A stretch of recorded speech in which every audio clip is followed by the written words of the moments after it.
दीदी, आपका favourite show अभी स्टार्ट हुआ है, चलो।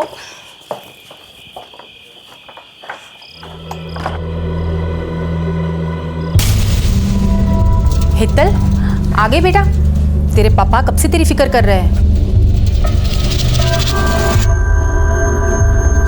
हेतल, कुछ हुआ है क्या बेटा? तेरे चेहरे का रंग क्यों उड़ा हुआ है? नहीं पापा, बहुत थक गई हूँ, थोड़ा आराम करूँगी तो ठीक हो जाऊँगी।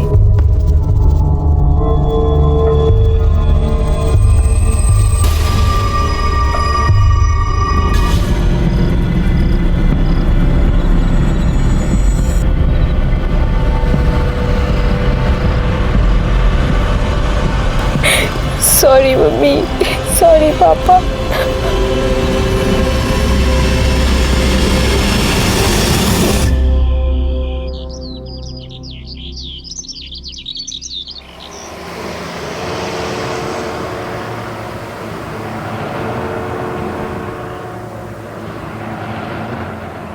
ये लड़की भी ना कितना सोएगी।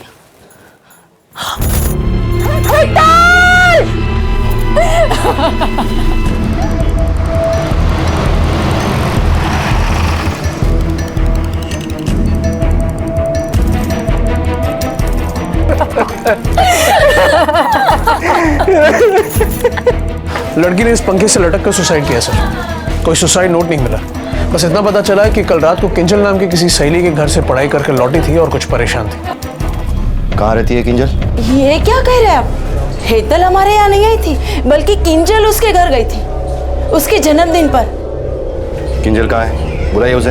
देर रात से आई है तो सो रही है, बुलाती हूँ।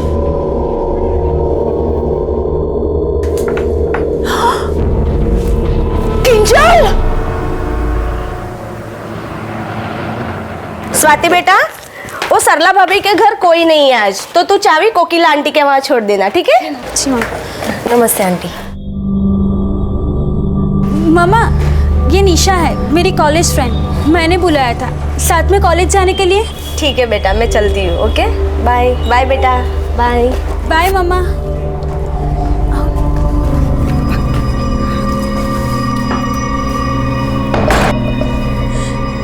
किंजल और हेतल दोनों ने, अब हम नहीं बचेंगे। उन्होंने कहा भी था उससे।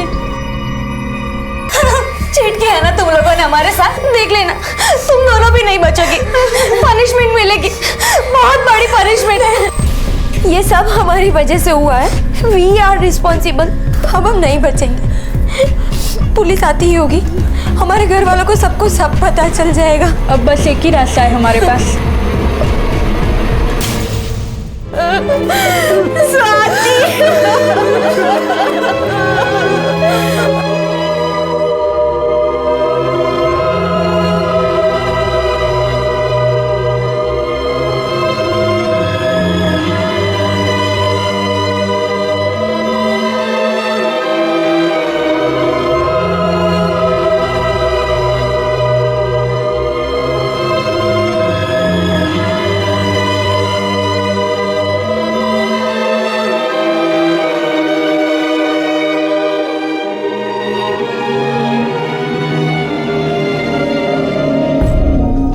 अहमदाबाद के अलग अलग इलाकों में रहने वाली 4 लड़कियों ने आत्महत्या की थी, लेकिन ना तो कोई सुसाइड नोट मिला था और ना ही कोई साफ वजह दिखाई दे रही थी। पुलिस ने उनके दोस्तों, टीचर्स और हर उस इंसान से बात की जो उन्हें जानता था या किसी न किसी तरह से उनसे जुड़ा हुआ था, और इसी पूछताछ के दौरान उनके हाथ एक सुराग लगा जो शायद अब तक के इस ब्लाइंड केस को एक दिशा दे सकता था।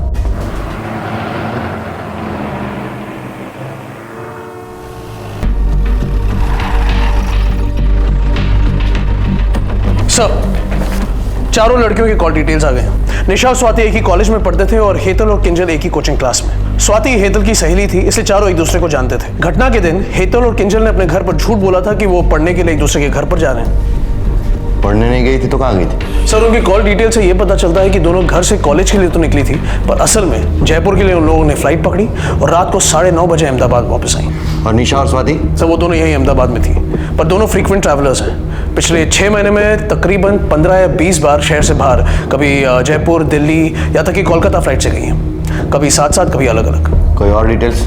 बैंक अकाउंट्स वगैरह सब क्लियर है सर, कोई ऐसी बड़ी ट्रांजैक्शन नहीं है। स्वाति की सहेलियों के हिसाब से स्वाति का एक बॉयफ्रेंड था राहुल, जिसके साथ उसका ब्रेकअप हो गया कुछ महीने पहले, मगर इसका निशा, हेतल और किंजल से अभी कोई कनेक्शन नहीं दिखता। और हाँ सर, घटना के दिन से राहुल का फोन बंद है, पर हमें उसका एड्रेस मिल गया। उठाओ इस राहुल को।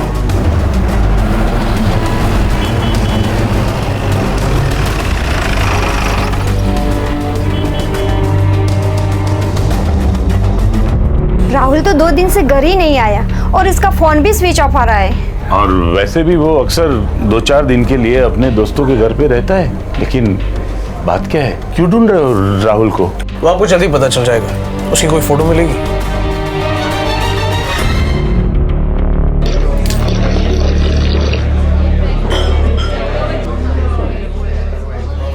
कैसा लगा अब्बास भाई? वाह घोची, ये तो बड़ा धमाका है ये। लेकिन अपने भावसार की बेटी है ना? हाँ हाँ। कहाँ से मिला बे? चल चल फटाफट फॉरवर्ड कर मेरे को जल्दी से। हाँ क्यों सर, है ना धमाका?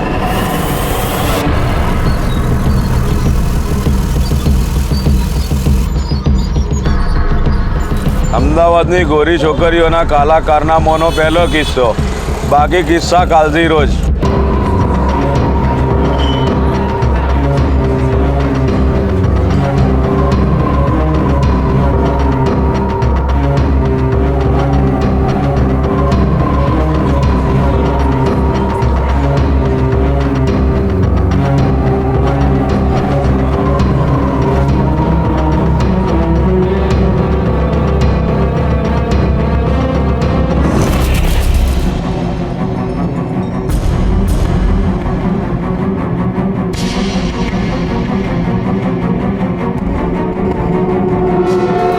सवाल यह है कि इस अखबार के पास ये तस्वीर आई कहां से, और इनका ये हेडिंग पहली किस्त। इसका मतलब तो ये हुआ कि इन लोगों के पास दूसरी लड़कियों की भी तस्वीरें हैं जो वो आगे छापने वाले हैं। कहीं उन चारों लड़कियों की सुसाइड की वजह ऐसा कोई स्कैंडल तो नहीं हो सकता है सर। अहमदाबाद जैसे खूबसूरत शहर में अखबार में छपी उस एक खबर के बाद जैसे जवान लड़कियों की सुसाइड की बाढ़ सी आ गई। 24 घंटे गुजरते गुजरते शहर के अलग अलग इलाकों में लगभग 22 लड़कियां सुसाइड कर चुकी थी।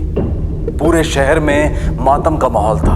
जवानी उम्मीद और जोश का दूसरा नाम होता है। तो फिर ऐसा क्या हुआ था जिसने इन लड़कियों को इतना निराश, इतना नाउम्मीद कर दिया था कि उन्हें अपने ही हाथों से अपनी जान लेने जैसा बड़ा कदम उठाना पड़ा। यह मामला काफी गंभीर था और पुलिस ने भी इसे गंभीरता से लिया।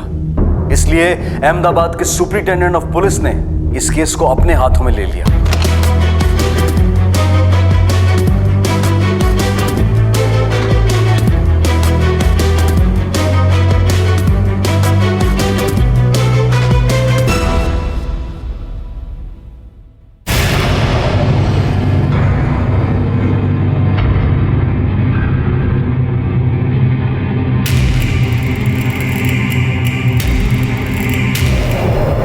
सर, उस खबर के छपने के बाद से अब तक शहर के अलग अलग एरियाज में कुल मिलाकर 22 लड़कियां सुसाइड कर चुकी हैं। इन सभी लड़कियों को 5 ग्रुप में बांटा जा सकता है।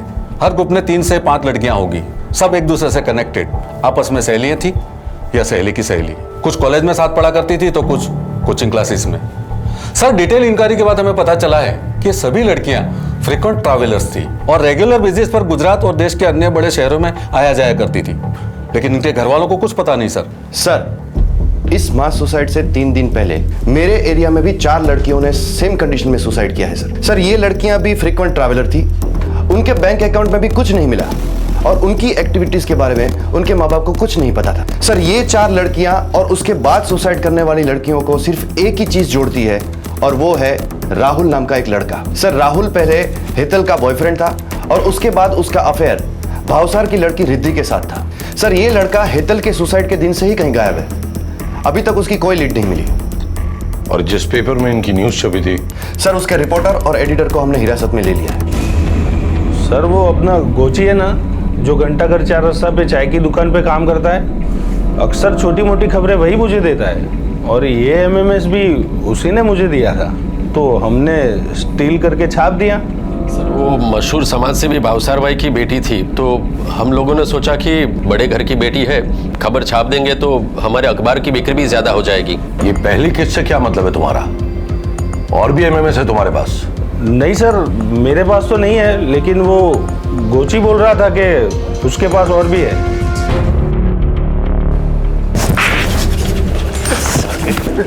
झूठ बोलता है, झूठ बोलता है। नहीं साहब, मैं सच बोलता हूँ, मुझे नहीं मालूम। वो वीडियो मेरे एक दोस्त ने मुझे फॉरवर्ड किया था। मुझे लगा ये खबर बहुत अच्छी है, तो मैंने आभास भाई को फॉरवर्ड कर दी। और मेरा दोस्त तो मुझे ये भी कहता था कि उसके पास बहुत सारे वीडियोस है। कौन है तेरा दोस्त? कहाँ रहता है? कोची के उस दोस्त ने पुलिस से कहा कि उसे वो एमएमएस उसके किसी दोस्त से मिला था, और जब पुलिस ने उसके उस दोस्त को पकड़ा तो उसने भी यही कहा कि उसे वो एमएमएस अपने किसी और दोस्त से मिला था। यह सिलसिला यूं ही चलता रहा और एक चेन सी बनती गई, और लगभग 16 से 17 लड़कों से पूछताछ करने के बाद आखिर पुलिस उस लड़के तक पहुंची जिसके मोबाइल से पहली बार उस एमएमएस को भेजने का सिलसिला शुरू हुआ था। चलो उठ। सर उसका नाम राहुल है। अपना लैपटॉप डाल कर गया था मेरी दुकान पे रिपेयर करवाने के लिए। उसी में ये 3 एमएमएस थे सर। मुझे अच्छे लगे तो मैंने आगे फॉरवर्ड किए, दोस्तों को दिखाए। उसके आगे का सर मुझे कुछ नहीं पता। सर बाकी के जो 2 एमएमएस हमें मिले हैं उसमें एक हेतल का है, उसके साथ राहुल है, लेकिन दूसरा एमएमएस जो हमें मिला है उसमें कोई और लड़का है सर। इसका मतलब ये कि इस स्कैंडल में राहुल के अलावा और भी लड़के इन्वॉल्व हो सकते हैं, लेकिन जिन जिन लड़कियों ने सुसाइड किए हैं कहीं ना कहीं उसकी वजह ये एमएमएस ही है। और ये 3 एमएमएस देखकर तो ये लग रहा है कि उनमें जो लड़के हैं वो उन लड़कियों के काफी करीबी थे, बॉयफ्रेंड टाइप्स। Right sir. एक काम करो, हमारी पूरी टीम लगा दो। जिन जिन लड़कियों ने सुसाइड किए उनके बॉयफ्रेंड या तो करीबी दोस्तों की डिटेल निकालो। आई एम श्योर इस केस का अगला सुराग हमें उन लड़कों से ही मिलेगा।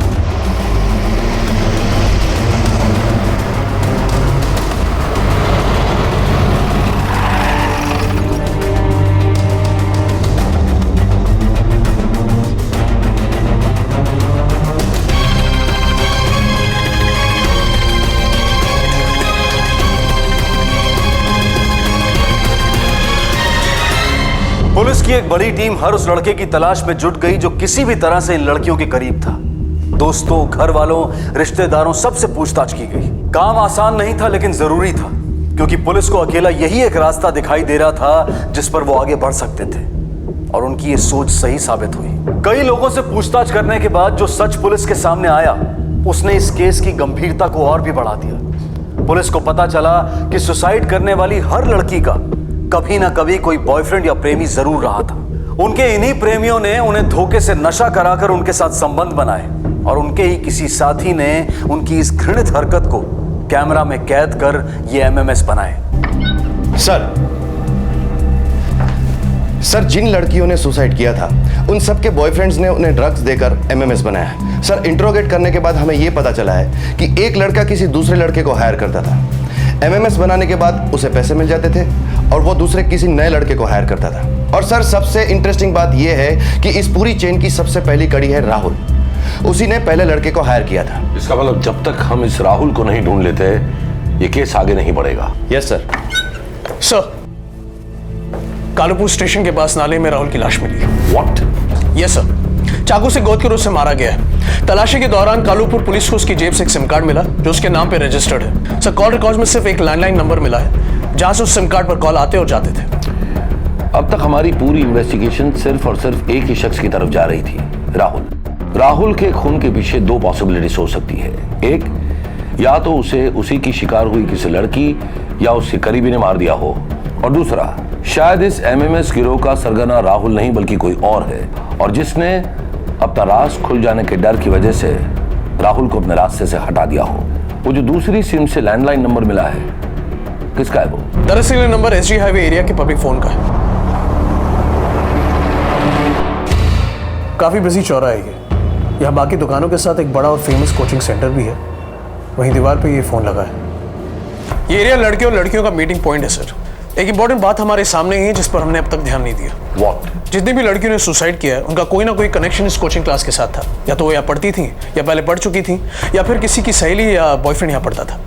और वो फोन भी इसी एरिया में लगा है सर। मतलब उस पीसीओ बूथ पर फोन करने के लिए राहुल का इस सेपरेट सिम का यूज करना, मतलब इससे साफ जाहिर होता है कि राहुल के लिए ये नंबर बहुत ही खास था। और अगर हम ये मान लेते हैं कि इस एमएमएस गिरोह का सरगना राहुल नहीं बल्कि कोई और है, तो इस पीसीओ बूथ के नंबर का इस्तेमाल वो अपने और गैंग मेंबर्स के साथ कांटेक्ट करने के लिए करता होगा। परमार, तुम एक काम करो, तुम अपनी एक छोटी टीम बनाओ और सिविल में उस पीसीओ बूथ के आसपास तैनात रहो।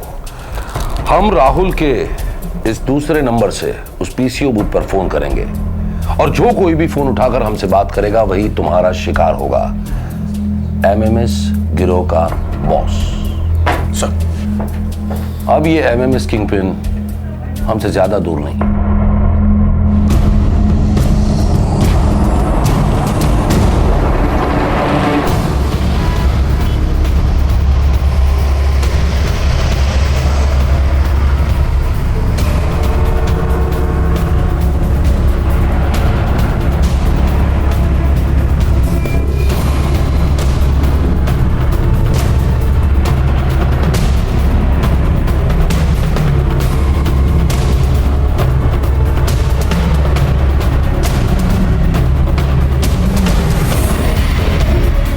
Parmar, position okay?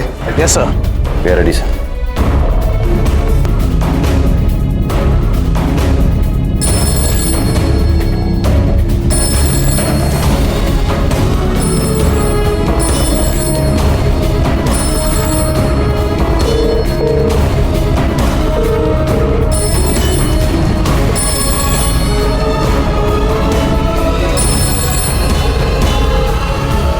कोई मूवमेंट है वहां पर? वैसे यहाँ पर कोई नहीं है, कोई मूवमेंट नहीं है।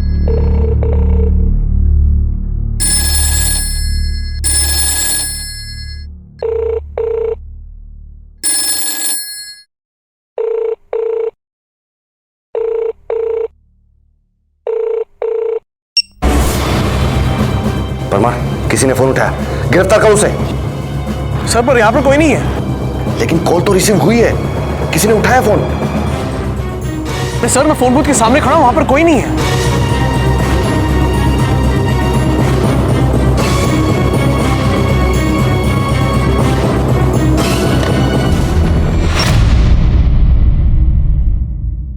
मैं बाद में बात करता हूं। सर, बूथ पर तो कोई आया नहीं, तो ये फोन रिसीव किसने किया?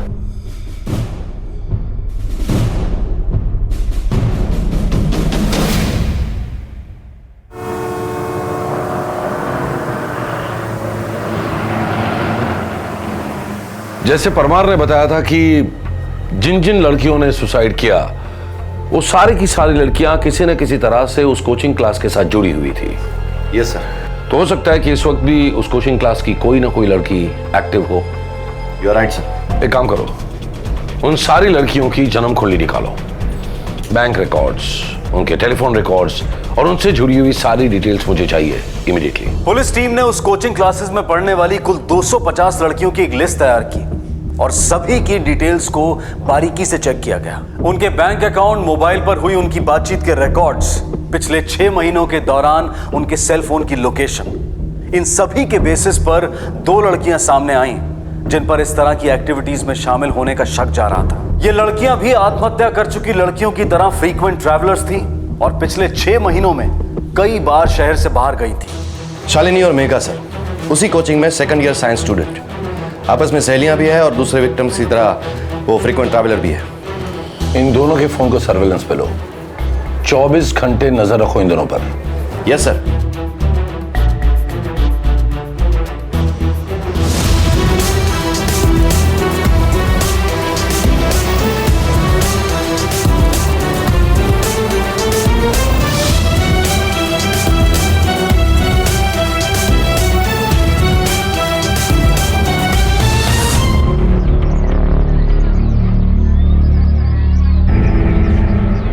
वेलकम बच्चा लोग। क्या लोग है? तुम्हारा चॉकलेट शेक और तुम्हारा स्ट्रॉबेरी शेक अभी देता हूँ। नहीं अंकल, अभी कुछ नहीं। कोई आ रहा है, अभी साथ में ले ले। हाँ हाँ, बैठो बैठो। चलो बैठते हैं।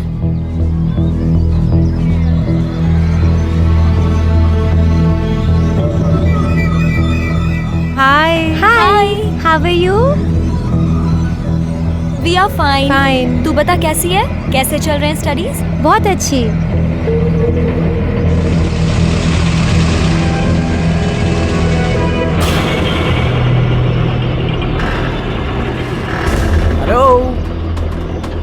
Happy birthday Rishi. Thank you so much.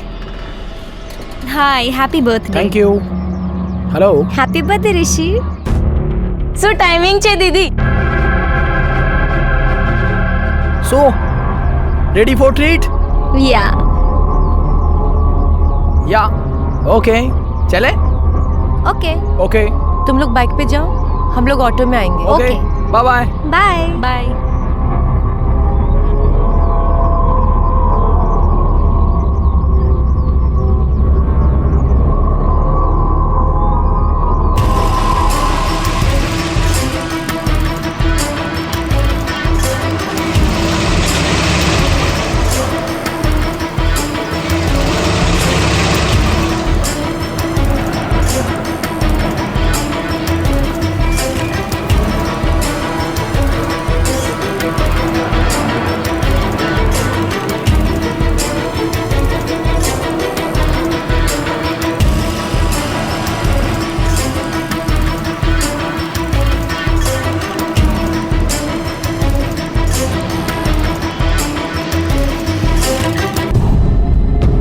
Sir, वो लड़का उस लड़की के साथ गांधीनगर एरिया की तरफ बढ़ रहा है। राहुल उनका पीछा कर रहा है। तुम भी अपनी एक टीम लेकर निकलो। हो सकता है इस लड़के के जरिए हम इस पूरी गैंग का पर्दाफाश कर सके। पल पल की खबर चाहिए मुझे। Right sir.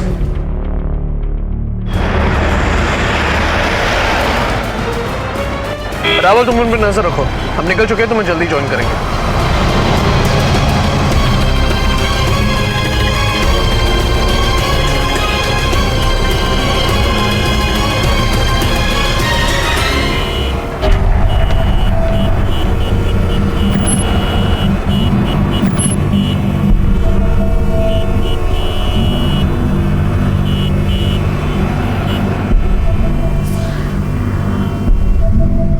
जावा तुम और 2 टीम तैयार करो, हमें पता नहीं ये गिरोह और कितना बड़ा है। Yes sir. Hello. What? Oh no. क्या हुआ जाला? सर रावल की बाइक रास्ते में खराब हो गई। We lost the track of dead boy. और परमार की टीम? सर वो तो अभी तक रावल तक पहुंची ही नहीं। डैम इट, हमारे पास वक्त बहुत ही कम है। अगर हम वक्त पर वहां नहीं पहुंचे तो हम और एक जान गंवा देंगे। वो 2 लड़कियां शालिनी और मेघा, उन दोनों को उठाओ। आई एम श्योर उन दोनों लड़कियों को इस लड़के के बारे में कुछ ना कुछ पता होगा। क्विक। Yes sir.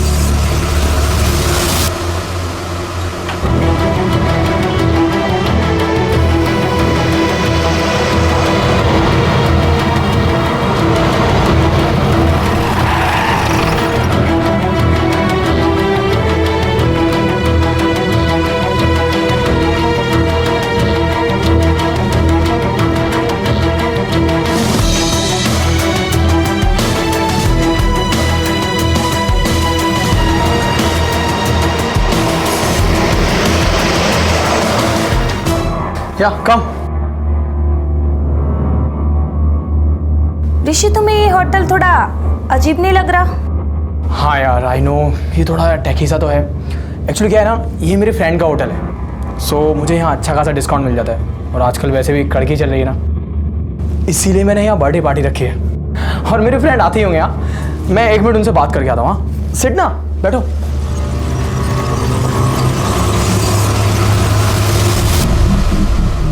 सर ये तो हिमानी है, हेतल की छोटी बहन। वही हेतल जिसकी सुसाइड की खबर हमारे पास सबसे पहले आई थी। ऋषि हिमानी को लेकर कहां गया है? सर हमें सच में कुछ नहीं पता सर। सर एक्चुअली इन लोगों का कोई एक ठिकाना नहीं है सर। इन लोगों का नेटवर्क कई जगहों पर फैला हुआ है। चला सर। हिमानी और ऋषि दोनों का नंबर ट्रैकिंग पे रखो। सर। बड़ी देर लगा दी यार इन लोगों ने आते आते। हाँ वेट। हाँ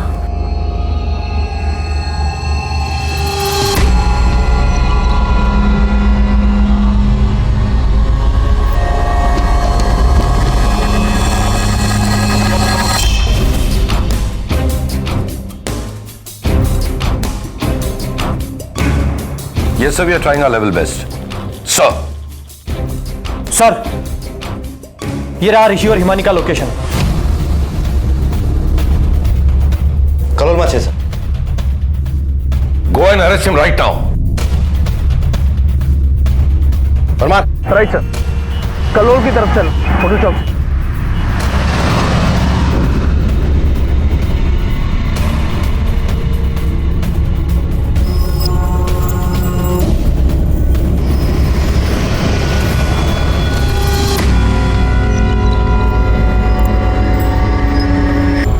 हे, क्या हुआ? पता नहीं, थोड़ा डिजी सा लग रहा है। हाँ एक्चुअली हो रहा होगा यार, हम इतनी लंबी राइड लेके आ रहे हैं ना धूप में, इसलिए। हाँ शायद।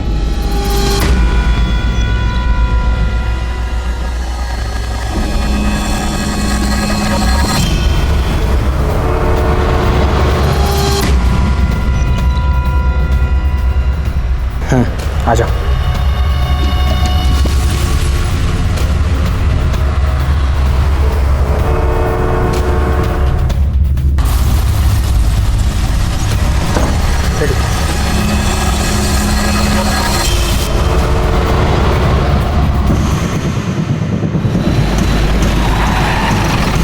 सर यही है वो होटल। चल। किधर है वो दोनों? हाँ? बड़ा किधर है वो दोनों? सर ऊपर रूम नंबर 104 में। ले वाला इसको लेके जाए।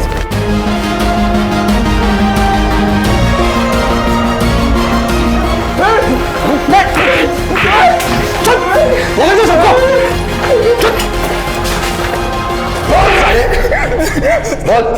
मैं नियाज अफगानी के लिए काम करता हूँ सर। पहले मैं एमएमएस बनाकर राहुल को सेंड करता था, लेकिन राहुल के मर जाने के बाद मैं डायरेक्ट एमएमएस अफगानी सर को सेंड करने लगा। अब तक मैंने 7 लड़कियों के साथ एमएमएस बनाए और 4 लड़कों को हायर किया। ये अफगानी एमएमएस का क्या करता है? सर वो मुझे नहीं पता और ना ही मैंने कभी पूछा। मैं तो सिर्फ पैसे के लिए करता तो। चंद पैसों के लिए तूने मजबूरों की जान ले ली, जिंदगी बर्बाद कर दी उनकी। बता बता कौन है अफगानी, कहाँ मिलेगा? सर वो ऐसी आईने के बाद सर जो फूड ज्वाइंट है ना, उसका मालिक है। उठाना फोन, कहाँ अटका है?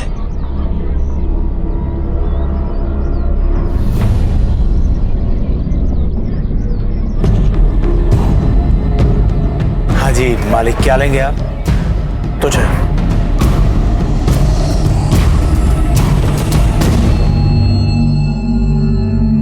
अमीर बनना था मेरे को एकदम जल्दी, और ये नाश्ता पानी का दुकान चलाकर अमीर नहीं बन सकता। तो अक्सर अपने दिमाग में तिकड़ में फिरता रहता था अमीर बनने की। फिर एक दिन एक दोस्त ने मुझे अचानक बताया कि वैश्या नहीं, होटल लाइन में उसे कॉल गर्ल कहते हैं। मेरी होटल में रोज आती हैं ऐसी लड़कियां। एक रात का 50-60 हजार रुपया आराम से लेकर निकलती है। मेरी होटल में एक एनआरआई आकर ठहरा है, उसे लड़की चाहिए, लेकिन उसकी शर्त यह है कि उसे कॉल गर्ल नहीं, कॉलेज की यंग लड़की चाहिए, एकदम फ्रेश माल। और ऐसा एक नहीं, ऐसे तो कई आते हैं रोज मेरी होटल में। अगर लड़कियां हो तो लाखों के नहीं, करोड़ों के वारे न्यारे हो सकते हैं।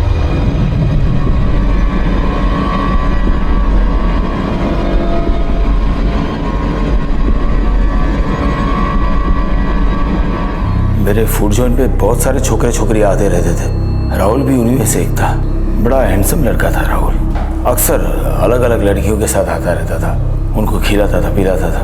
पैसे नहीं थे उसके पास, तो उधार में ही सब कुछ चलता था। मेरे दिमाग में आइडिया आया कि क्यों ना राहुल को ही पटाकर उसी की किसी गर्लफ्रेंड को उस होटल पे भेजा जाए, उस एनआरआई के पास। एक दिन का 1 लाख रुपया। मैंने बात की राहुल से। क्या बकवास कर रहे हो आप? दिमाग खराब हो गया है क्या आपका? मैं अपनी गर्लफ्रेंड के साथ ऐसा करूंगा? अबे यार, तेरे को कहाँ शादी बनानी है सबके साथ? ऐसी तो करना है। अब साथ में थोड़े पैसे मिलते हैं तो क्या दिक्कत है? मैंने 10,000 रुपए दिए राहुल के हाथ में, पेश की। बोला और भी दूंगा। राहुल भी लालच में आ गया। मैंने राहुल को छोकरी के साथ होटल में बुलाया।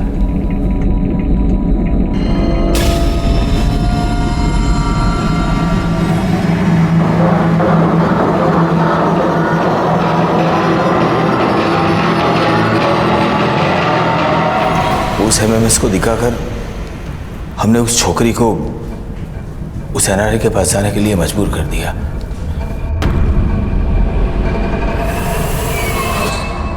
एक ही घंटे में छोकरी वापस आ गई। मुझे 1 लाख रुपए मिले, जिसमें से 25,000 मैंने राहुल को दे दिए। किसी को शक ना हो इसलिए मैं एजी हाईवे के पब्लिक फोन से बात करता था, जिसकी एक लाइन मैंने अपनी दुकान में ले ली थी। मेरा और राहुल दोनों का लालच बढ़ता ही गया।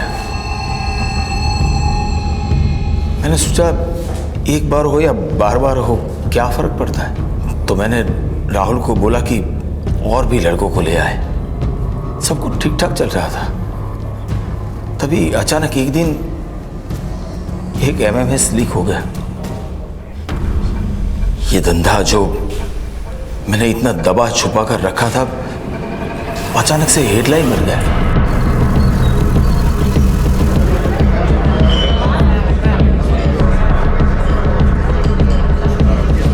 राहुल ही एक ऐसी कड़ी है जिसके जरिए पुलिस मुझ तक पहुंच सकती है। तो मैंने राहुल को ही रास्ते से हटा दिया। तुम्हें कुछ अंदाजा भी है तुम्हारे चंद रुपयों की लालच ने कितनी जवान जिंदगियां बर्बाद कर दी?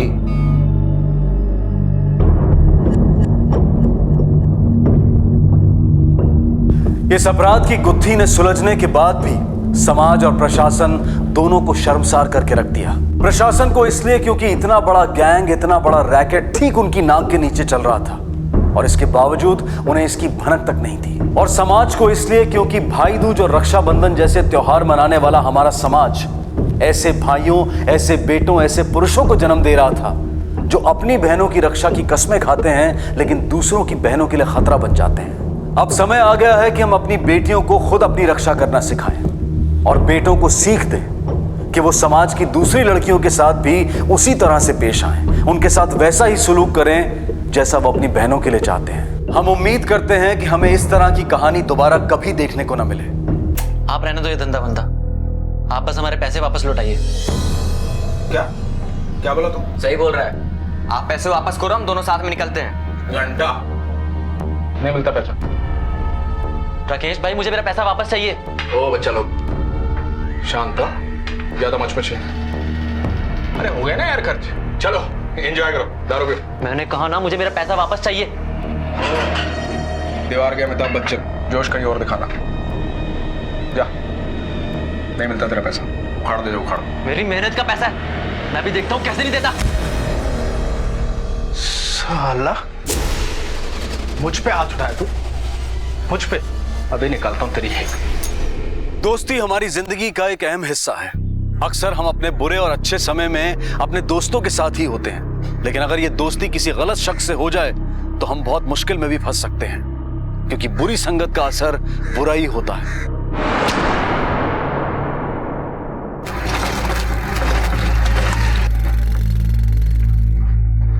ये लीजिए।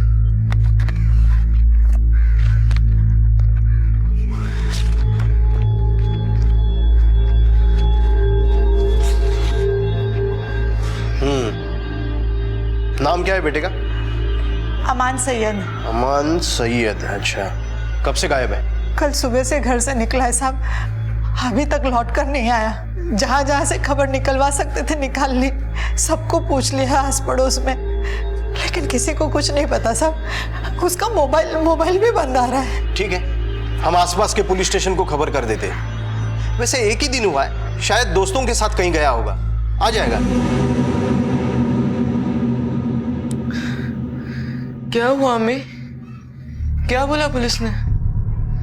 कुछ तो बोलो। कुछ बोले कि कुछ पता चलेगा तो बता देंगे। क्या हुआ हमीदा बहन? क्या हुआ?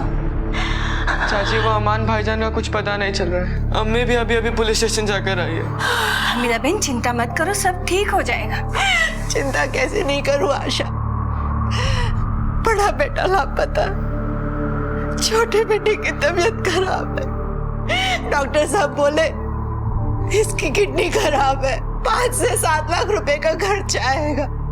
तो भी बोलो कपड़े सिल कर कितने रुपए जमा कर पाऊंगी मैं? कुछ समझ नहीं आता क्या करूं। हाय अल्लाह, इस अफरा तफरी में तुम्हारा सूट सिलना भूल गई। थोड़ा सा वक्त है तो मैं सूट तैयार कर दूंगी। अरे नहीं हमीदा बहन, कोई बात नहीं, कल परसों दे देना, मैं चलती हूँ, ठीक है? चिंता मत करना। तू फिक्र मत कर अम्मी, जब मैं ठीक हो जाऊंगा ना, मैं काम करूंगा, पैसा भी कमाऊंगा, फिर तुझे काम करने की कोई जरूरत नहीं पड़ेगी। हाय मेरा बच्चा, काश ये समझदारी तेरे बड़े भाई में भी होती।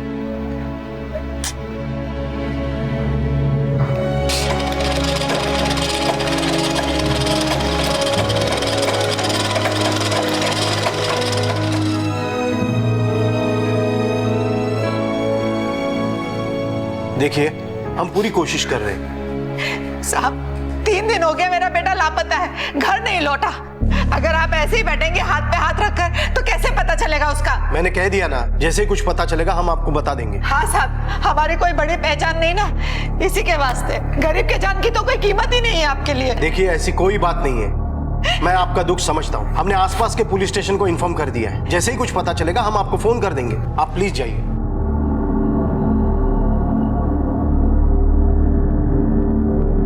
अरे अमान बेटा, वो करीम चाचा कह रहे थे कि तौफिक के फैक्ट्री में तुम्हारे लायक काम निकला है, उनसे जाके मिल लेना। अरे अम्मी, मैंने बोला था ना तुझे कि मुझे नौकरी नहीं करनी, मुझे अपना कारोबार सेट करना है। लेकिन बेटा, अपने कारोबार के लिए बहुत सारा पैसा लगता है, कहाँ से लाएगा इतना पैसा? तू फिक्र मत कर अम्मी, मैंने उसका जुगाड़ कर रखा है। देख मेरे बच्चे, ये सब बातें ना मेरे पल्ले नहीं पड़ती। जो कुछ भी करेगा सोच समझ कर संभल के करना, अच्छे लोगों के साथ करना। जमाना बड़ा खराब है बेटा। देख अम्मी, हमारे पास वक्त बहुत कम है, यूसुफ के ऑपरेशन के लिए पैसे जमा करने हैं। लेकिन बेटा, अरे अम्मी तू देखना, मुंबई के सबसे बड़े हॉस्पिटल में यूसुफ का ऑपरेशन करवाएंगे और फिर तुझे भी काम करने की जरूरत नहीं पड़ेगी। ये तेरा बेटा है ना, ये सब कुछ ठीक कर देगा।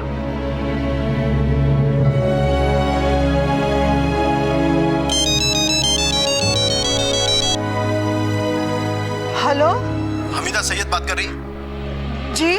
आप तुरंत सरकारी अस्पताल आ जाइए, बॉडी की शिनाख्त करनी है।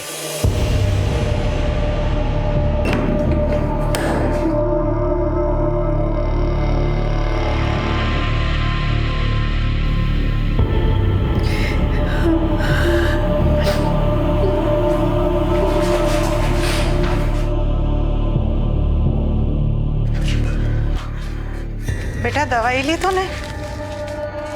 अम्मी भाई, कुछ मत पूछ बेटा, अल्लाह ऐसा दिन किसी माँ को ना दिखाए। लेकिन अम्मी वो भाई। अम्मी,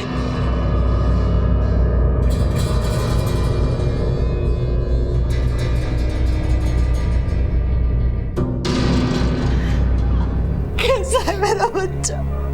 कितने परेशान हो गए थे हम लोग, ना 2 दिन से खाए ना पिए ना सोए।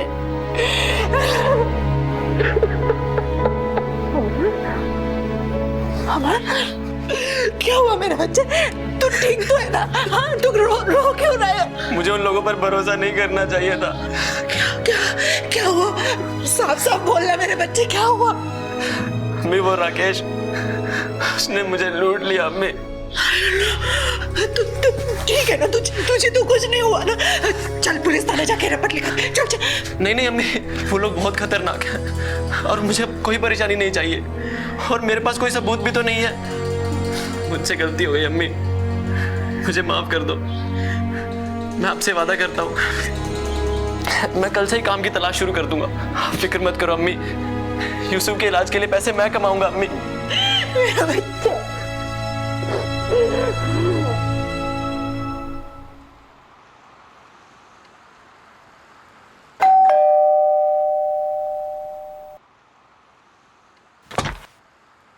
अरे अमान, कैसे हो? मैं ठीक हूँ भाभी। वो रफीक है ना घर पे? हाँ है ना, आओ अंदर आओ। रफीक, अमान आया है। बैठे बैठे। बस आंटी, वो रफीक से मिला। अरे अमान कैसा है? अरे रफीक, कुछ बात हुई किसी से काम की? तेरे लिए एक परफेक्ट नौकरी है, लेकिन तुझे थोड़ी अंग्रेजी तो आती है ना? हाँ सर, मैं थोड़ी बहुत अंग्रेजी बोल लेता हूँ। जिम्मेदारी का काम है, होशियार रहना पड़ेगा तुम्हें। जी बिल्कुल सर, मैं पूरी मेहनत और ईमानदारी के साथ काम करूंगा। आपको शिकायत का कोई मौका नहीं दूंगा सर। सर प्लीज मुझे एक मौका दे दीजिए सर। बाइक है तुम्हारे पास? बाइक तो नहीं है मेरे पास। भाई ये घूमने फिरने का काम है, कैसे मैनेज करोगे? सर मैं पैदल घूम लूंगा। सर मुझे इस काम की बहुत जरूरत है। आपको तो टारगेट पूरा करना है ना, मैं पूरा करके दूंगा आपको टारगेट। ठीक है, कल से आ जाना। Thank you sir, thank you. अम्मी! अमान? अमान? मुझे नौकरी मिल गई अम्मी, मुझे नौकरी मिल गई। 12,000 की तनख्वाह है। अल्लाह का लाख लाख शुक्र है, मेरे बच्चे की नौकरी लग गई। मुबारक हो भाईजान। शुक्रिया यूसुफ। अच्छा अम्मी मैं अभी आता हूँ, वो जिस दोस्त ने नौकरी लगवाई है ना उससे मिल के आता हूँ। लौटने में मीठा लेके आना। पक्का लाता हूँ अम्मी, अब देखना सब कुछ सही हो जाएगा।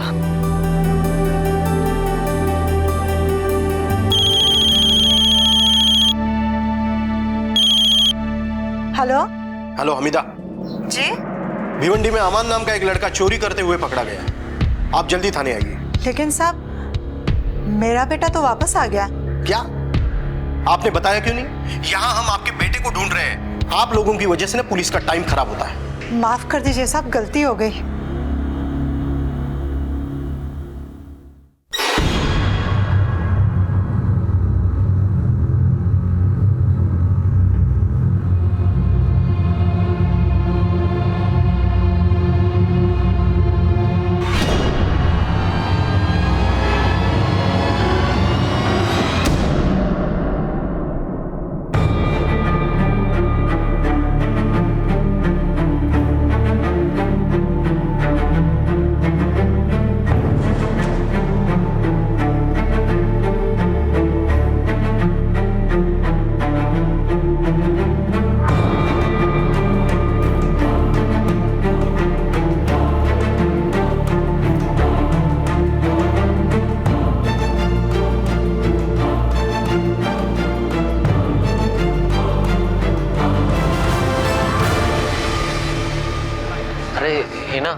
कैसी हो?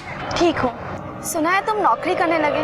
हाँ अभी 3 हफ्ते ही हुए। अच्छा लगा सुनकर। वैसे अब तो तुम्हारे भाईजान को कोई प्रॉब्लम नहीं होनी चाहिए ना? पता नहीं। और तुम्हें?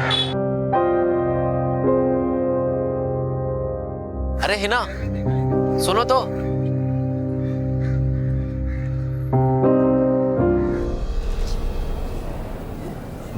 अरे तूने राकेश को फोन किया था ना? हाँ यार मैंने उसे बोला था कि जो हो गया सो हो गया, हमारे पैसे तो वापस करे। हाँ यार पसीने की कमाई है, आराम की थोड़ी ना है। हाँ यार उसे बोला था यही आने को, पता नहीं कहाँ रह गया। आएगा, चला जाएगा कहाँ? पूरा दुनिया का झोल निपटा कर यहीं आने वाला। अच्छा वो सब छोड़, तू कल मेरे को फोन किया था, कुछ कहने वाला था ना?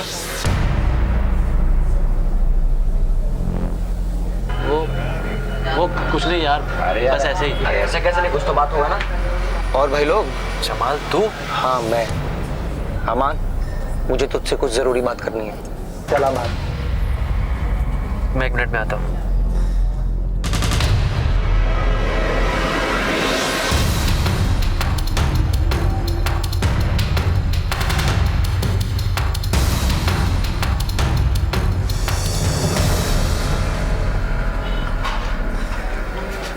ओए इतना अपसेट क्यों है, क्या हुआ? अरे कुछ नहीं, वैसे यार ऐसे ही। अरे कुछ तो बात जरूर है, चल बता क्या हुआ? कुछ नहीं भाई, ऐसे ही कुछ। क्या बात है भाईजान, आज बड़े खुश लग रहे हो। आज पहली तारीख है और पहली तनख्वाह मिलेगी। अरे वाह, मुबारक हो। तब तो दावत बनती है अमान मियाँ। कहाँ दावत दे रहे हैं आज? जैसा आप चाहें अम्मी जान। वो नाके वाले होटल से खाना मंगवाएं शाम को। हाँ मैंने सुना है वहाँ का पाया सूप बढ़िया होता है। पाया सूप और मटन बिरयानी। लेकिन भाई मैं कहाँ खा सकता हूँ, मतलब डॉक्टर ने मना किया है। अरे अमान बेटा, तुझे देर हो रही है ना, तू निकल। अल्लाह हाफिज। अल्लाह हाफिज। एक मिनट।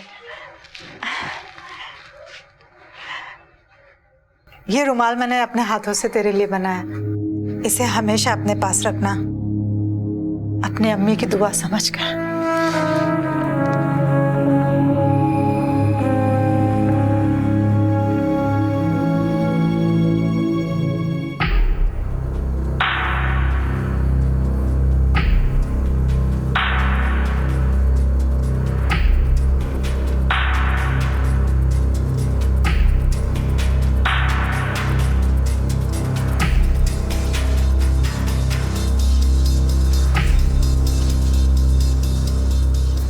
एक बार फिर से ट्राई करके देखिए, हो सकता है लग जाए।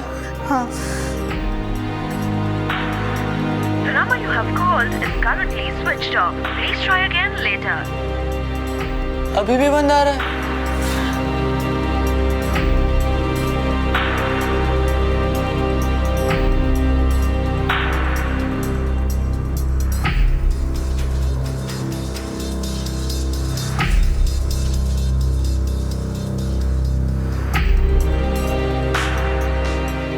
अम्मी आप चिंता मत करो, भाईजान घर वापस आ जाएंगे।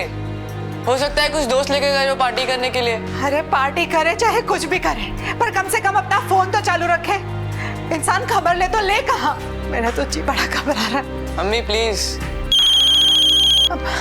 अमान बेटा,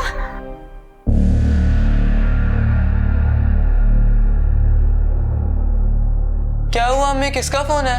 अम्मी हम पुलिस स्टेशन से फोन था। बस बस भैया, ये लो भैया। अब तो सब क्या हुआ, क्या बात है? बैठी। कहाँ है आपका बेटा? साहब वो तो कल रात से घर नहीं लौटा। मैं बताता हूँ, फिर से भाग गया अपने दोस्तों के साथ, और इस बार इनका पैसा लेकर भागा है। ये अग्रवाल साहब है, जिनकी एजेंसी में आपका बेटा काम करता था। क्या कह रहे हैं साहब आप? जी हाँ, कंपनी का 70,000 रुपए लेकर भाग गया है वो। नहीं साहब, मेरा बेटा ऐसा नहीं कर सकता। कंप्लेंट की है इन्होंने। मेरा अमन चोर नहीं हो सकता, वो चोरी नहीं कर सकता साहब। देखिए, अगर उसने चोरी नहीं की है तो वो इस तरह घर से गायब नहीं होता, और वो भी मोबाइल ऑफ करके। मानती हूँ साहब कि उसका मोबाइल स्विच ऑफ आ रहा है। और वैसे भी आपके बेटे को तो आदत है बिना बताए घर से गायब रहने की। उससे कहिए भागने की कितनी भी कोशिश कर ले, ज्यादा दिन भाग नहीं सकता वो हमसे। आप जा सकती हैं।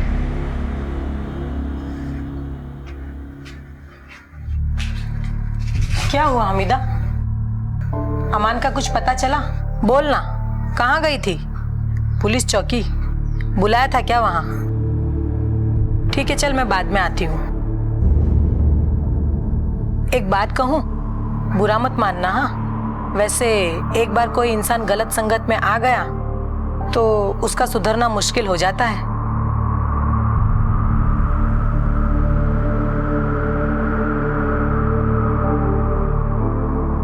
अमान अचानक गायब हो गया था।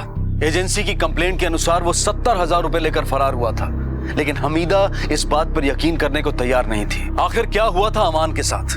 क्या वो सचमुच पैसे लेकर भाग गया था, या फिर ये पूरा मामला कुछ और ही था? पुलिस के लिए ये सिर्फ एक चोरी का केस था। जिस एजेंसी में अमान काम करता था, उन्होंने भी इतने छोटे नुकसान के लिए पुलिस के चक्कर ना काटने का फैसला किया, लेकिन हमीदा के लिए तो उसका बेटा लापता हुआ था, और वो अपनी उम्मीद छोड़ने को तैयार नहीं थी। मेरा बेटा साहब। बैठिए आप, मैं आता हूँ। साहब मेरा बेटा साहब। क्या हुआ? साहब 2 दिन से घर नहीं आया, मदद कर दीजिए साहब। अरे कदम, क्या लफड़ा इसका? अरे कुछ नहीं रे, इसका बेटा चोरी करके भागा है, लेकिन ये मानने को तैयार ही नहीं। अब भी 1.5 महीना पहले इसने मिसिंग कंप्लेंट लिखवाई थी, लेकिन 2 दिन में बेटा वापस आ गया। अरे गया होगा दोस्तों के साथ मजे मारने। इस बार तो बेटा भी गायब है, और जहां पर काम करता था वहां से पैसे चुरा कर भागा है।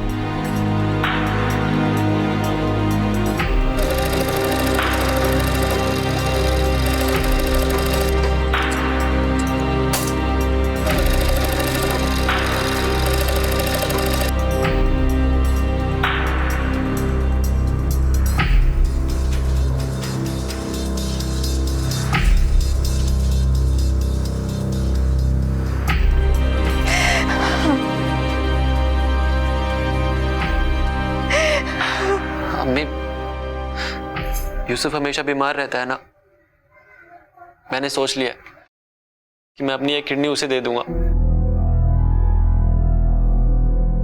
ये तो कैसी बातें कर रहा है बेटा? सच में, वैसे भी मेरे पास 2 किडनी है ना, एक मेरे लिए और एक यूसुफ के लिए। नहीं बेटा, तेरे आगे अभी तेरी पूरी जिंदगी बाकी है।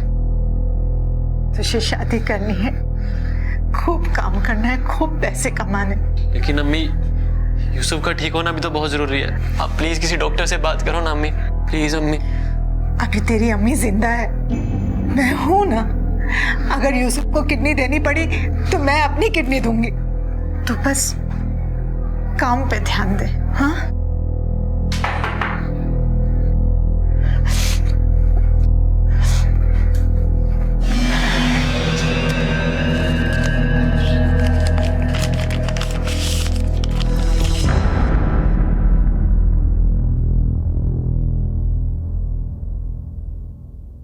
वो बेटा आपके वहाँ वो बिल मिलता है ना नंबर के साथ, वो चाहिए था मुझे। देखिए होता तो है लेकिन वो हम आपको नहीं दे सकते।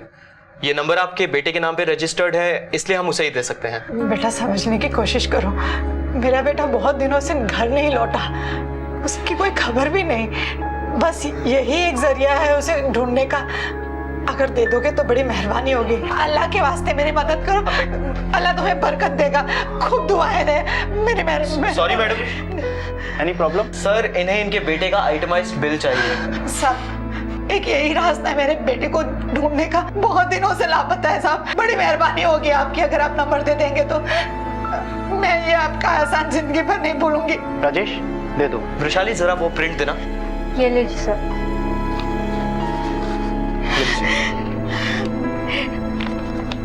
अल्लाह तुम्हें सलामत रखे। हेलो, मैं अमान की अम्मी बोल रही हूँ। तुम अमान के दोस्त हो ना? बेटा उसका कुछ आता पता है तुम्हें? बहुत। हाँ ठीक है। यूसुफ दूसरा नंबर बोल दो बेटा। मीजान ये नंबर लीजिए।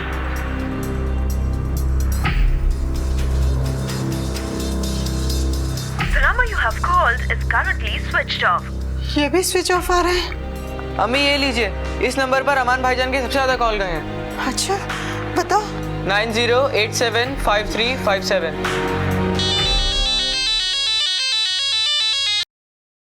हेलो कौन? जावेद बात कर रहा हूँ। आप कौन? जावेद बेटा मैं अमान की अम्मी बोल रही हूँ। तुम अमान के दोस्त हो ना? जी आंटी, लेकिन अमान कहाँ है? काफी दिनों से दिखा नहीं। बेटा मैं तुमसे मिलना चाहती हूँ, बहुत जरूरी काम है। रफीक, अमान उसका बहुत अच्छा दोस्त है, दोनों हमेशा साथ में रहते हैं। अच्छा, तुम्हारे पास उसका नंबर है बेटा? जी आंटी होगा मेरे पास। लिखिए। हाँ 1083 हाँ 63 हाँ 95। ये नंबर तो है मेरे पास। अभी कुछ देर पहले ही कोशिश की थी इस नंबर पे, लेकिन स्विच ऑफ बता रहा था। आंटी मेरे पास यही नंबर है उसका। तुम्हें रफीक का घर पता है कहाँ है?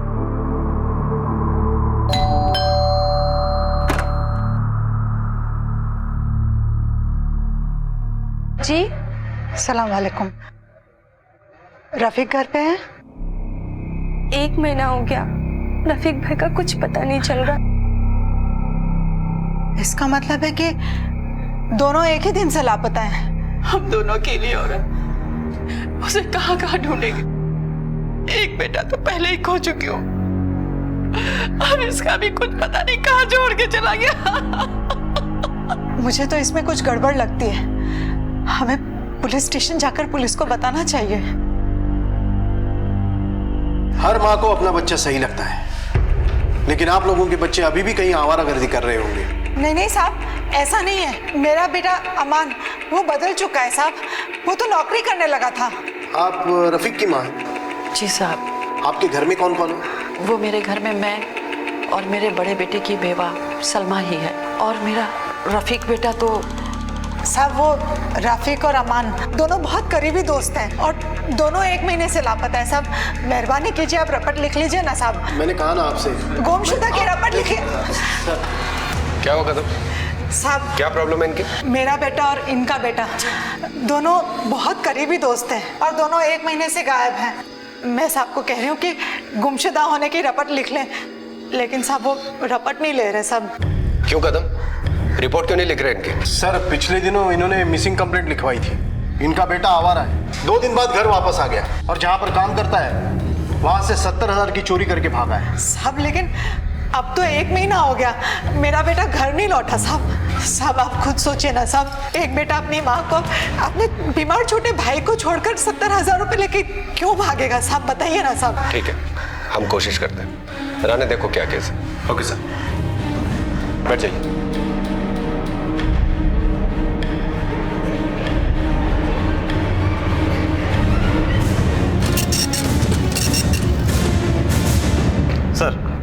रफीक और अमान जिस दिन से लापता है तब से उन दोनों का मोबाइल स्विच ऑफ है और दोनों मोबाइल का आखिरी लोकेशन पनवेल के आसपास का है। इसका मतलब कि दोनों मुंबई से बाहर हैं। एक काम करो, दोनों के मोबाइल्स को सर्विलेंस पे डालो। कभी ना कभी कोई एक फोन तो ऑन होगा ही। और इन सारे नंबर्स पे कॉल करो, शायद कुछ पता चले। अमिता को बुलवा। आपके बेटे की किसी से दुश्मनी थी? सब दुश्मनी तो नहीं कह सकते, लेकिन वो लोग बहुत खतरनाक हैं और मुझे अब कोई परेशानी नहीं चाहिए। हाँ, उसी के एक दोस्त से उसकी जान को खतरा जरूर था। नाम क्या उसका? राकेश दुबे। रहता कहाँ? वैशाली नगर में।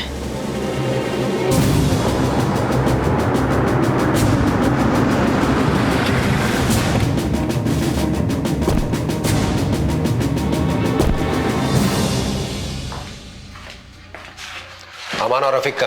मुझे क्या पता सर। तो सवाल करेगा ना तो हाथ पैर तोड़ के गले में टांग दूंगा। बताओ अमान और रफीक का? नहीं मालूम साहब, मुझे मालूम नहीं है। चल अच्छा ये बता कि अमान के साथ क्या लफड़ा था तेरा? कोई लफड़ा नहीं था साहब, दोस्त है मेरे। अच्छा, तो दोस्त को सोडा बॉटल लेकर मारने गया था ना तू? अरे नहीं साहब, वो दारू पी के थोड़ा बोलचाल हो गया था। रफीक तो अच्छा दोस्त है मेरा। मतलब अमान नहीं है? नहीं साहब, वो भी अच्छा दोस्त है। उन दोनों के पैसे खाए ना तूने?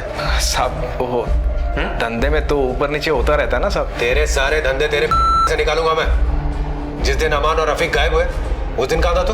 किस दिन साहब? पहली तारीख को। पहली तारीख को मैं वो हिल पॉइंट होटल घोड़बंदर में था साहब। मैं चद्दर बदलू लॉज है सर।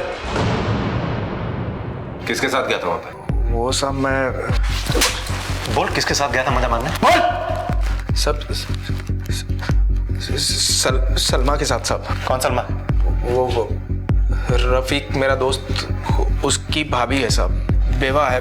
उसके भाई के मरने के बाद मेरा और उसकी भाभी का आपस में प्यार हो गया था साहब। रफीक को मालूम है इसके बारे में? नहीं साहब, मैं बताने वाला था उसको। और अमान को? उसको मालूम है साहब, वो उसने पकड़ लिया था हमें।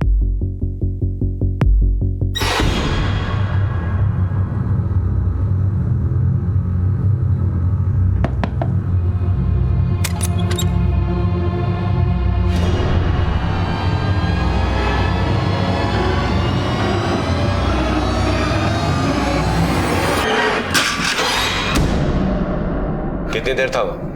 कहाँ साहब? उस लॉज में? साहब वो सुबह 10 बजे से रात को 8 बजे तक था। सच बोल रहा है ना? साहब झूठ क्यों बोलूंगा साहब? Sir 1 minute sir. सर अमान का मोबाइल किसी हिना नाम की लड़की के बहुत सारे फोन आए हैं। इस हिना को पुलिस स्टेशन बुलवाओ और उस लॉज के सीसीटीवी फुटेज चेक करो। देखो ये राकेश सच बोल रहा है कि नहीं। Okay sir. कब से जानते हो अमान को? काफ़ी दिनों से सर। मैं और अमान एक दूसरे को पसंद करते थे, लेकिन वो कुछ कामकाज नहीं करता था, इसलिए मेरे घर वालों को ये सब मंजूर नहीं था और मैंने भी उससे लगभग बात करना बिल्कुल छोड़ दिया था। और फिर जब वो काम करने लगा तब? जब वो नौकरी करने लगा तो हमने फिर से अपने रिश्ते के बारे में सोचने लगे थे।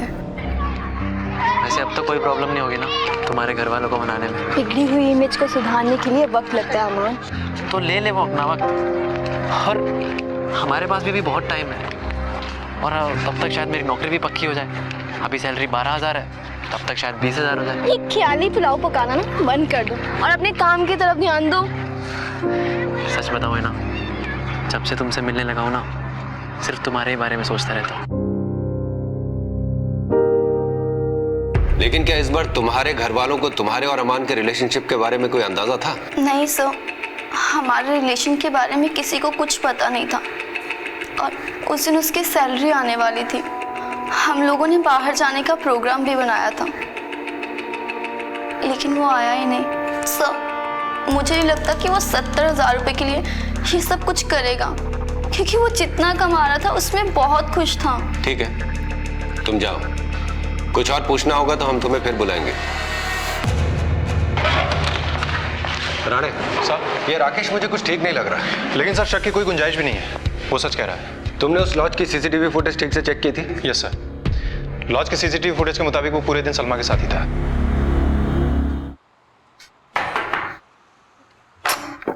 अमान,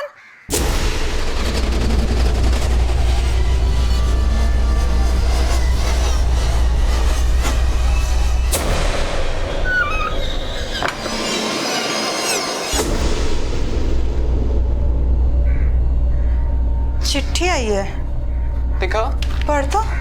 आपके नाम की है। मुझे कौन लिखेगा खत? देख तो किसकी है। क्या लिखा है बेटा? अमान भाईजान की चिट्ठी है। अमान की? क्या लिखा है मेरे बेटे ने? कैसा है मेरा बच्चा? कहाँ है वो? पढ़ना क्या लिखा है, जल्दी पढ़। अम्मी जान मुझे ढूंढना मत, मैं जहाँ भी हूँ बहुत खुश हूँ। आपका अमान।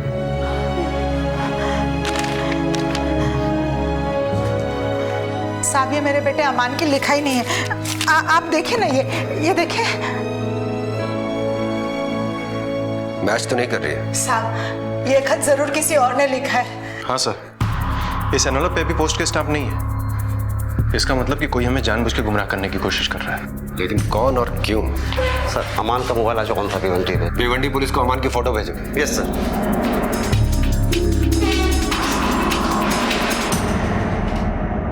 महज 12,000 रुपए की तनख्वाह पर काम करने वाले अमान को भला कोई क्यों अगवा करेगा? लेकिन रफीक और अमान गए कहां थे या उन्हें भेजा गया था? और वो कौन था जो पुलिस की तहकीकात को गुमराह करना चाहता था? पुलिस इन सारे सवालों के जवाब ढूंढ ही रही थी कि खबर से इस कहानी में एक नया मोड़ आ गया।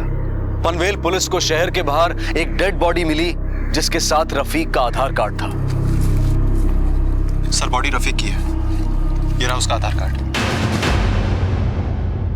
राणे सर, हो सकता है कि अमान और रफीक के बीच किसी बात पे झगड़ा हो गया और इसलिए अमान ने रफीक को मार दिया। हाँ सर, और सर झगड़े की वजह ये हो सकती है कि अमान ने रफीक को सलमा और राकेश के अफेयर के बारे में कुछ बताना चाहा और इस बात पे रफीक को गुस्सा आ गया और झगड़ा शुरू हो गया। लेकिन सवाल अब भी वही उठता है कि अमान है कहाँ? राणे, मुझे लगता है ये केस जैसा दिख रहा है वैसा है नहीं। अमान 70,000 रुपए लेकर भागता है, फिर उसके घर पे एक चिट्ठी आती है जो उसकी हैंडराइटिंग में नहीं है, और फिर रफीक की मौत होती है। कुछ तो है जो मिसिंग है, कुछ तो है जो हमें ढूंढना है। सर अमान की मोबाइल फिर से स्विच ऑन हुआ था पुणे में। कोई फोन किया गया उस फोन से? नहीं सर, कोई फोन नहीं, कोई कॉल नहीं, कोई मैसेज नहीं। एक काम करो सर, राकेश के पीछे अपने खबरी को लगा दो। मुझे उसकी हर मूवमेंट की खबर चाहिए। ओके सर, चलो। रफीक की बॉडी मिलने के बाद यह मामला और भी पेचीदा हो गया था। अमान को गायब हुए लगभग 1.5 महीना बीत चुका था, लेकिन उसके बारे में अब तक कोई खबर हाथ नहीं लगी थी। क्योंकि अमान और रफीक एक साथ लापता हुए थे, इसलिए उनके एक साथ मारे जाने की पॉसिबिलिटी को नकारा नहीं जा सकता था। लेकिन अमान के मारे जाने के बारे में भी कोई पुख्ता जानकारी नहीं मिल पाई थी। यह केस अब एक कोल्ड केस होने के रास्ते पर चल रहा था, लेकिन पुलिस उम्मीद छोड़ने को तैयार नहीं थी। इस पूरे मामले में उनका सबसे ज्यादा शक राकेश पर था। पुलिस ने राकेश और इस मामले से जुड़े हर शख्स पर कड़ी नजर रखना शुरू कर दिया।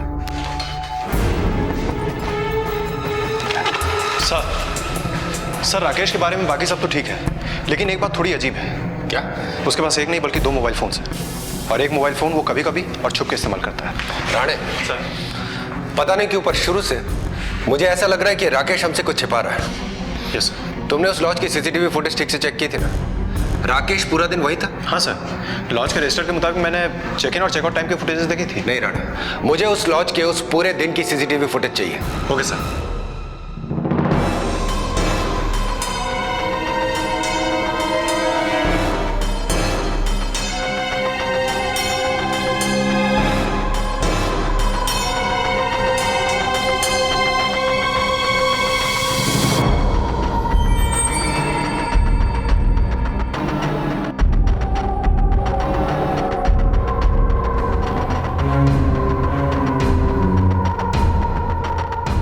देखा, ये लगभग 4 घंटे बाद वापस आई है। कुछ गड़बड़ है। चलो लॉज चल के पूछताछ करते हैं। साहब मैं केवल खाने का ऑर्डर लेके गया था। खाने में क्या लेकर गए थे? अभी सर याद नहीं सर। उनका किचन ऑर्डर टिकट लेकर आओ। जी साहब। सर सिर्फ 2 रोटियां? हाँ सर, 2 लोगों के हिसाब से ये ऑर्डर तो बहुत ही कम है। और कौन था कमरे में? साहब उस लेडीज ने दरवाजे पे ही प्लेट्स ले ली थी, तब साहब बाथरूम के अंदर थे। साहब को देखा था तुमने? नहीं साहब, पर बाथरूम से पानी की आवाज आ रही थी। ठीक है तुम जाओ। यस राणे सर, ये राकेश और सलमा दोनों को पुलिस स्टेशन लेके आओ। अपने और राकेश के नाजायज रिश्ते के लिए तुमने अपने देवर का कत्ल करवा दिया। नहीं साहब, ये सच नहीं है। देखो, राकेश ने हमें सब सच बता दिया और उसने हमें कहा है कि तुमने ही उसे रफीक को मारने के लिए कहा था। नहीं साहब, झूठ बोल रहा है वो। मैंने तो बस क्या? हाँ, क्या बोलो? सर, उस दिन प्लान के मुताबिक मैं अम्मी को झूठ बोलकर घर से निकली थी। मैं और राकेश मिलने वाले थे। अम्मी, मैं चलती हूँ, मुझे आते आते देर हो जाएगी। अमान साले हमेशा रोते रहता है। हाँ, आज पहली बार तुझे तनख्वाह मिली है, मुझे पार्टी चाहिए बस। अरे रफीक यार, आज नहीं यार, आज मुझे 3 कस्टमर्स के पास और जाना है और फिर आज का कलेक्शन 70,000 का है, वो भी कंपनी में जाके जमा करना है। क्या बात है अमान मियाँ, हाँ तू तो बहुत बड़ा आदमी बन गया। सारे जेब में 70,000 रुपए लेके घूम रहा है। अरे कहाँ यार, मेरे थोड़ी ना है, कंपनी के है, तुझे तो पता ही है यार। अच्छा चल, अभी मैं रखता हूँ यार। चल मिलता हूँ, ओके बाय। सलमा, बुर्का पहन के क्यों नहीं आई? कहा था ना बुर्का पहन के आना। पता है कैसी जगह है वो? तुम भी ना बहुत टेंशन लेते हो। बुर्का बैग में है बाबा, पता है ना, अम्मी को झूठ बोलकर आई हूँ। तुम भी ना।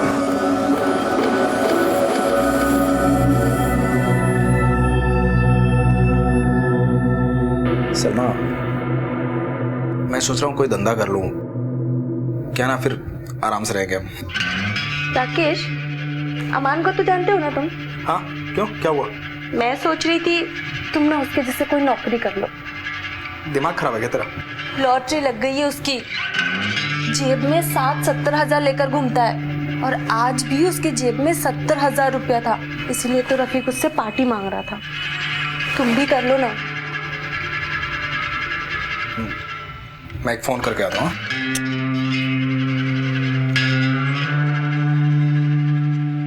हाँ रफीक, यार वो तेरे और अमान के पैसे लिए थे ना 20-20 हजार रुपए धंधे के लिए, वो देने हैं यार। ठीक है राकेश भाई, आप कल दे देना। अरे यार आज आ जाओ ना, कल का पता नहीं खर्च हो जाए। ठीक है, तो कहाँ पे मिलना है? भाई एक काम करो, वो पनवेल है ना, पनवेल आ जाओ। क्या ना, अमान को साथ लेके आना। ठीक है राकेश भाई। अच्छा सलमा सुनना, वो एक अर्जेंट काम आ गया, मैं आता हूँ, तू खाना खा तब तक। लेकिन कहाँ जा रहे हो? एक अर्जेंट काम है ना बाबा, आता हूँ ना। अच्छा सुन, वो तेरा बुर्का कहाँ है? बैग में। ठीक है, ओके। बस साहब, मुझे इतना ही पता है। उसके बाद वो चला गया और 3-4 घंटे बाद ही वापस आया। बुरके में गया था? हाँ साहब। यानी तुम्हें पता था कि राकेश रफीक का गेम बजाने जा रहा है और ये जानते हुए भी तुम चुप रहे? नहीं साहब, सच में मुझे कुछ नहीं पता। वो ऐसा कुछ करने वाला था, मुझे नहीं पता सच में साहब। सलमा ने हमें सब कुछ सच सच बता दिया है। अब तू सीधी तरह बताएगा या मैं अपने तरीके से पूछूं?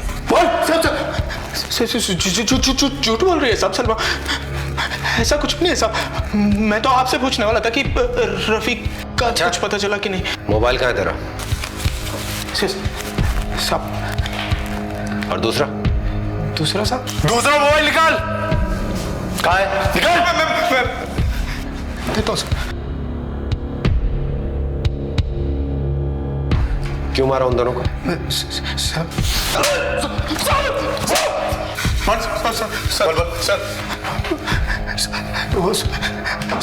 वो रफीक का काटा निकालना था साहब। वो मुझे डर था कि अमान रफीक को मेरे और सलमा के बारे में बता देगा। साहब मेरे पास काम धंधा नहीं है साहब, थोड़े से पैसे की भी ज़रूरत थी, तो उस दिन अमान के पास 70,000 रुपये थे साहब, तो मैं उसके लिए मांग गया था साहब। वो और जमाल को भी अमान से अपना बदला लेना था साहब, इसलिए जमाल को साथ ले लिया। ये जमाल कौन है? हीना का बड़ा भाई है साहब। अमान, अरे अमान, ये क्या तूने? साला मेरी बहन से शादी करने चला था, हाँ? औकात भूल गया अपनी। राणे सर, जमाल को उठा लो। जमाल कहाँ है? भाईजान।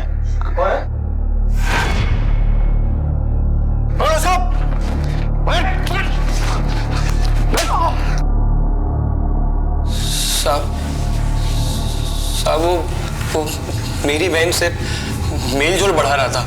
राकेश ने मुझसे अमान और रफीक को खत्म करने के प्लान में शामिल होने की बात की, तो तो मैं मान गया। अमान की लाश कहाँ है?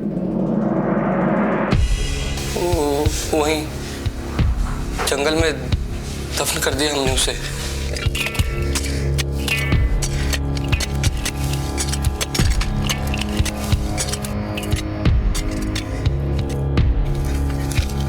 सर ये इस रुमाल को पहचानती हैं आप?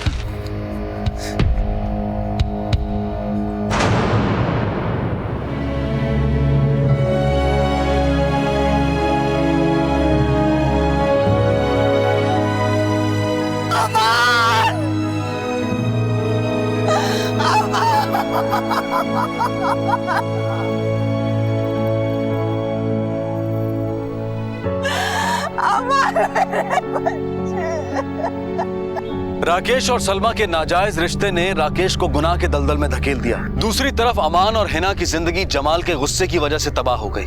अगर जमाल को ये रिश्ता मंजूर नहीं था तो बातचीत से इस मामले का हल निकाला जा सकता था। राकेश और जमाल ने लगभग परफेक्ट प्लान बनाया था, लेकिन जुर्म कभी नहीं छुपता।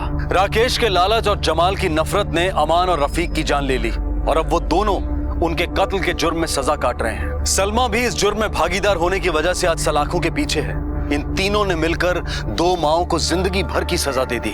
बेचारी हमीदा आज भी लोगों के कपड़े सिलकर अपने बीमार बेटे की दवाई के लिए पैसा इकट्ठा करने की कोशिश कर रही है। लालच बुरी बला है। ये सिर्फ एक कहावत ही नहीं बल्कि एक बहुत बड़ा सच है और हम सब के लिए सीख है। अब मैं अनूप सोनी आपसे विदा लेता हूं। फिर मुलाकात होगी अगले एपिसोड में और खुलासा करेंगे एक और जुर्म का।